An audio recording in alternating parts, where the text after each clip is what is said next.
Hey everyone, welcome back to Endless Money Pits. These are some motorcycles, and today I'll show you how to winterize one. No matter what type of motorcycle you have, it's normal to put it in storage for a few months every year, but there are some things that need to be done right if you want your bike to live a long life and to be ready to ride when you are. This video will outline all the really important things you should be thinking about when putting your bike in storage, but more things could always be added to the list.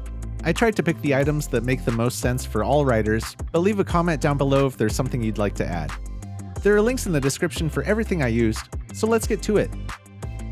The engine oil in your motorcycle needs to be changed once a year at minimum, and a great time to do this is right before storing the bike.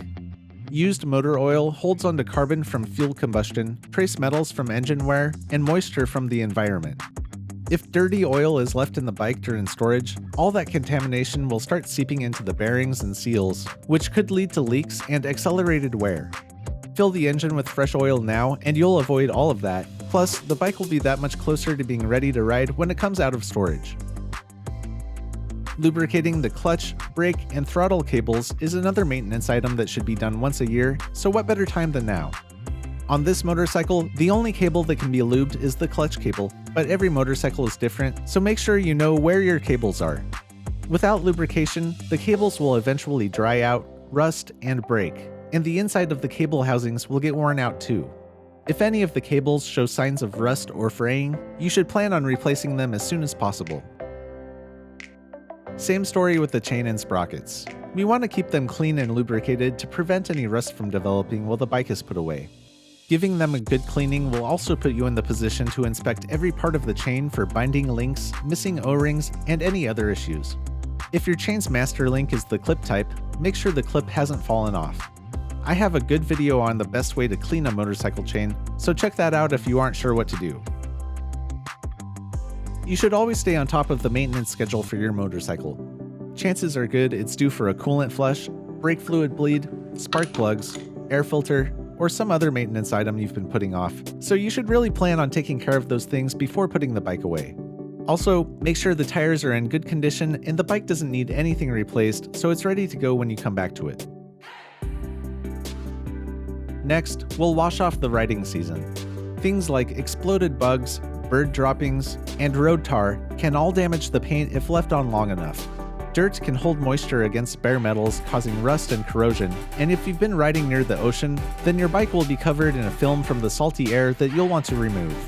Only wash it with dish soap if you're planning to apply wax or a ceramic coating later, because dish soap will strip any protective coating from the paint.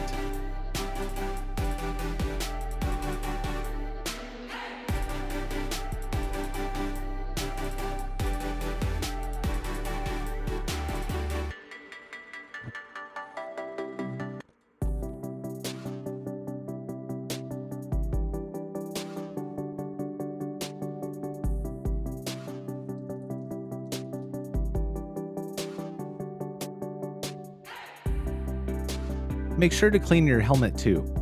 I always use plain water and a microfiber cloth to clean my helmet after each ride, but you could use a little car soap if you want to.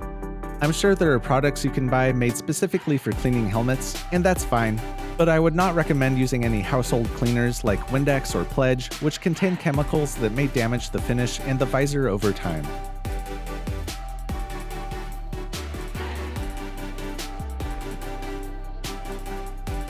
By the way, you can now support the channel by purchasing this awesome design available in a t-shirt, long sleeve, and a hoodie, and in a bunch of different colors as well. Check for a link in the description below. Gasoline breaks down quickly, and you might find the engine running rough or having trouble starting after just a few months in storage. Most of the fuel available now also contains some percentage of ethanol, which is great for absorbing water and corroding the inside of your bike's fuel system when it sits too long. That's exactly what happened to our new lawnmower after just a few winters of neglect. It wouldn't start last spring until we had the carburetor replaced, and the shop said it happens all the time, so don't treat your motorcycle the way I treat my lawnmower.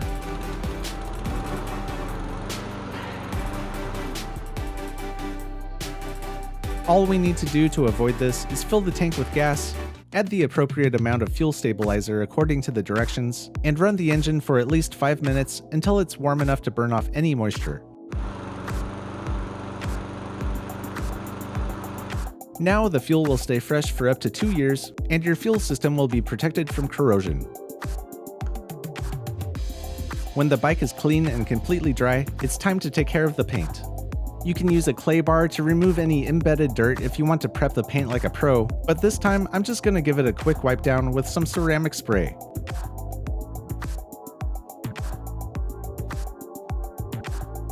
It's also a good idea to protect the seat with a vinyl or leather product designed to block UV light.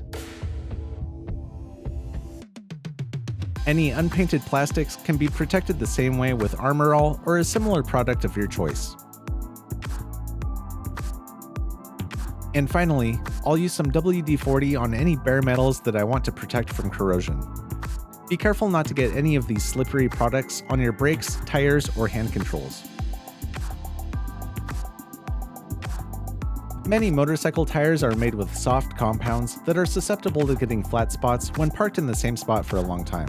On top of that, there are a wide range of reasons why tires should not be in contact with a concrete floor for a long time.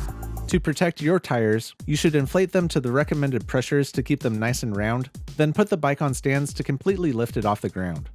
On a side note, you should never put any products on motorcycle tires to make them look shiny or wet. That stuff is slippery and dangerous, even if you only apply it to the sidewalls. If the bike will be in storage for more than 2 or 3 weeks, the battery will also need some attention. Make sure you know what kind of battery is in your bike. I've upgraded to a lithium battery in this motorcycle, so all I need to do is disconnect the negative terminal, and the battery should hold a good charge all winter. This battery should not be stored below 0 degrees Fahrenheit or above 80 degrees Fahrenheit, and it shouldn't be charged below 32 degrees Fahrenheit or above 113 degrees Fahrenheit, and lithium batteries also require a special type of charger. If you have a standard lead-acid battery, then you'll want to connect a trickle charger to it, which should come with an adapter like this that stays connected to the battery year-round.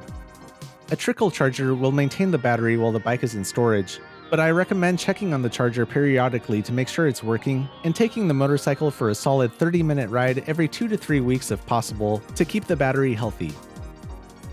Living next to a farm, I'm always worried about mice getting into my vehicles and causing damage, so plugging the muffler with steel wool is one good way to keep them from building a nest in the exhaust. One last thing you can do to protect your motorcycle while it's in storage is to put a good cover on it that doesn't hold in moisture. Check for links in the description for everything I used. On a side note, I want to give a huge thanks to Carlos D for his donation. Thanks, man. That was really nice of you. If you liked this video, make sure to subscribe for more of the best DIY videos on the internet.